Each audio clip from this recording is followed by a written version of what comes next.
Legions of Athena. Chapter 31. There was a moment of absolute silence in the room as everyone watched the Aegis wall shatter like glass, with its pieces breaking and dissipating away before it reached the ground. Not even a trace of the barrier remained. Then the deathly silence was quickly replaced by chaos. The crowd was frantic and lost. They couldn't comprehend what they had seen. The Aegis wall, their impregnable barrier of defense, had just been destroyed. The soldiers were all in a total frenzy until Odysseus stepped forward and shouted, "What are you all waiting for? To your battle stations." That got everyone's attention. All the soldiers fell in line and returned to their posts. The war room had turned back into the well-oiled machine again. Odysseus may put up a brave face, but he too was in disbelief. He went over to the goddess along with Achilles, Theseus, and Pallas. That was Hercules. Odysseus said in a whisper audible only to the five of them, "Without a doubt, I knew the god king was favoring Ares, that he had helped the Martians within his storm. But this, to send his champion, means he has already decided the outcome of the war long before. He means to see me fall." Athena concluded. "Then the war is against Zeus," Achilles said grimly. "My defiance of the Skyfather's wishes, protecting Daedalus, investigating into my teacher's death. It seems losing Daedalus has angered him beyond control," Athena murmured. "Goddess, the Stymphalian riders, they have returned and are moments away," one of the soldiers shouted. "I'm on it," Icarus said. He strode to the castle announcement system and ordered 8th Legion to the sky, right before he opened a part of the glass dome and flew out with a machine gun in each hand. But the birds were the least of their worries. Down on the ground, the Martians had reorganized their ranks and had begun their march to Athens. They were being led into battle by a huge chariot, but this time, instead of flesh-eating horses, this chariot was being pulled by 4 horses made of fire and bones. They looked like burning skeletons of horses, but they were very much alive. Inside the chariot, instead of the barbarian king, there rode a beast of a man clad in an ancient red and gold armor. His helmet sprouted a crimson plum that added to his already immense figure. The chariot itself was fitted with a Gatling gun, and over 8 spears were at the man's side. The man also had an enormous battle axe on his back, a sword on his waist, and a high-caliber assault rifle in one hand. Ares was leading the final charge himself. "We have to move quickly. Without the Aegis, the city's physical walls won't last for a second," Theseus said. "Ares and Hercules together will be too much to handle. We must take care of Hercules before Ares reaches him," Odysseus said. "He landed in the military sector of the city, and I have already dispatched the 1st Legion to confront him. But if even half the stories about him are true, they won't be enough."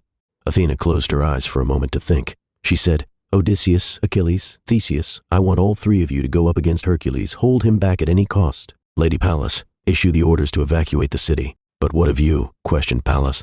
"I will stay here in the castle. Ares will know to find me here," Athena said. "I think it is time the god and goddess of war put an end to this dance personally."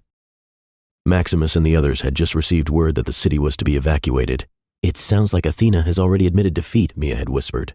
Maximus had to admit, evacuating the city seemed like she was trying to save whatever she could of her people and not mounting a defense. Just as the 4 of them had grabbed all their things and stepped out of the war room, Achilles came and pulled Max aside.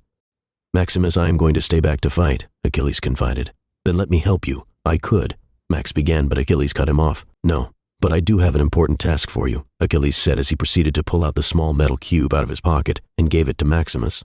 "I hate to burden you with this again, but if this is truly what Ares is searching for, then it needs to be as far away from the city as possible," Achilles said. Maximus wasn't happy about this, but he accepted the cube and nodded. "Also, Daedalus's order still stands. If you find a way to destroy it, then do it, although I fear that is easier said than done," Achilles added. "I promise I won't fail you," said his protege. Then Achilles gave him something else. It was a key, the key to the truck that they had driven to Athens, to be precise. "It's parked in the castle basement. It should help you escape from the city quicker." "And Maximus, one more thing," Achilles began to say, but he seemed to be at a loss of words. If Max didn't know any better, he would have said Achilles was showing a hint of emotion. Finally, the legendary warrior said, "Survive." That one word had shaken Maximus. Now it was he who couldn't speak. As Achilles began to walk away, Max shouted after him, "I will see you again, won't I?" Achilles turned, and Maximus couldn't believe that there was an actual smile on his face as he replied, "Nothing has killed me yet." Maximus and the others had reached the basement. They found the truck easy enough since most of the parking lot was empty. The truck was in much better shape than when they last saw it, with one of its wheels blown and the chassis riddled with bullet holes. "Looks like they fixed up the Badger," Hedger said. "Badger?" Mia asked. "I was getting tired of calling it the truck, so Badger. You know, since the chrome detailing on black looks like stripes, just like that of a badger," Hedger explained. "By that logic, shouldn't you call it the skunk?" Rex asked. "Badger's fine," said Mia. Maximus wasn't really listening in on the conversation. He was still bothered by what Achilles had said. His mentor had seemed worried, and the man hadn't even flinched at the sight of even Hermes. Then there was the man who crashed the Aegis. The cambots were too far away to make out his face, but Athena seemed to know who it was. Moreover, he had used a giant club. That, coupled with his ungodly strength, brought only one name to mind. They entered the Badger, and Max took to the wheel. Though the truck had started its life as a military transport vehicle, Ajax had completely transformed it back in Vulcan.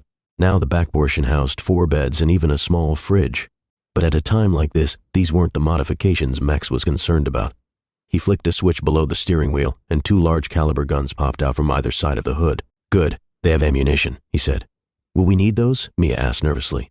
"I pray that we won't," Max said, "but it's better to have them ready, just in case." With that, they set off. Max did not find any guards at the castle gates this time, and in his rearview mirror, he did not see half the castle either.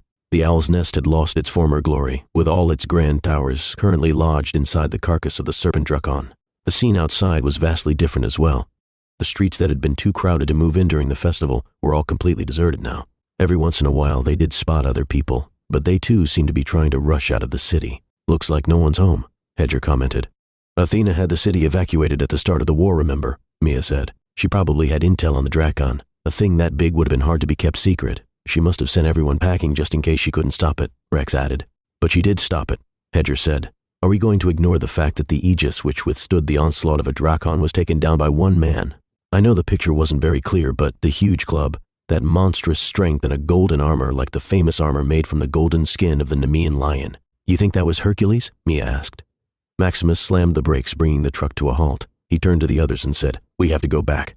The indecisiveness racking Max's brain had blown away hearing that name. Achilles was the greatest fighter Maximus had ever met, and probably the greatest swordsman of all time. But Hercules was a different story. He was neither man nor monster, he was something else. According to the rumors about him, they say not even the gods dared challenge him. He couldn't let Achilles go up against someone like that alone. "Go back? What do you mean go back?" Hedger asked. "To help Achilles. After all that he has done for us, we can't let him fight this one alone." Max began reversing the truck. He just couldn't abandon his teacher like that. "Max, stop," Rex said, but he wasn't listening.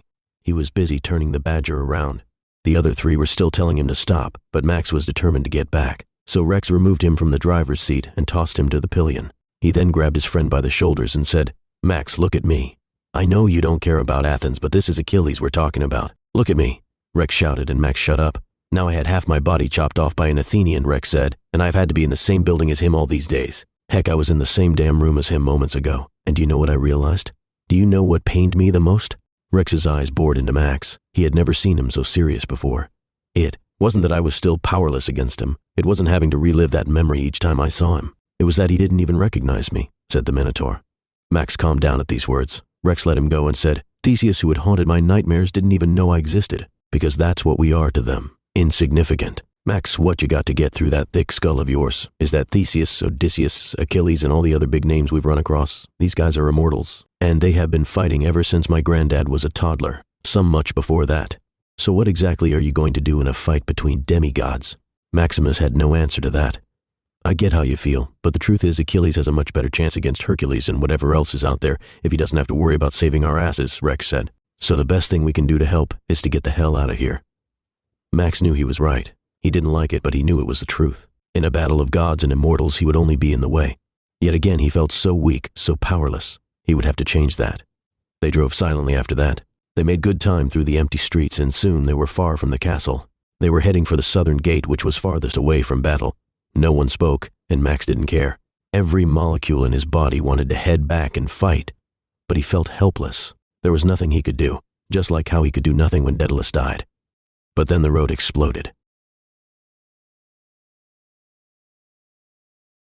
This has been a chapter from Book 2 of the new World Odyssey Series, The Legions of Athena. Links to the books in the bio. Thanks for listening. If you enjoyed this chapter, don't forget to like, share, and subscribe for more. Hit the notification bell so you never miss an upload. See you in the next chapter.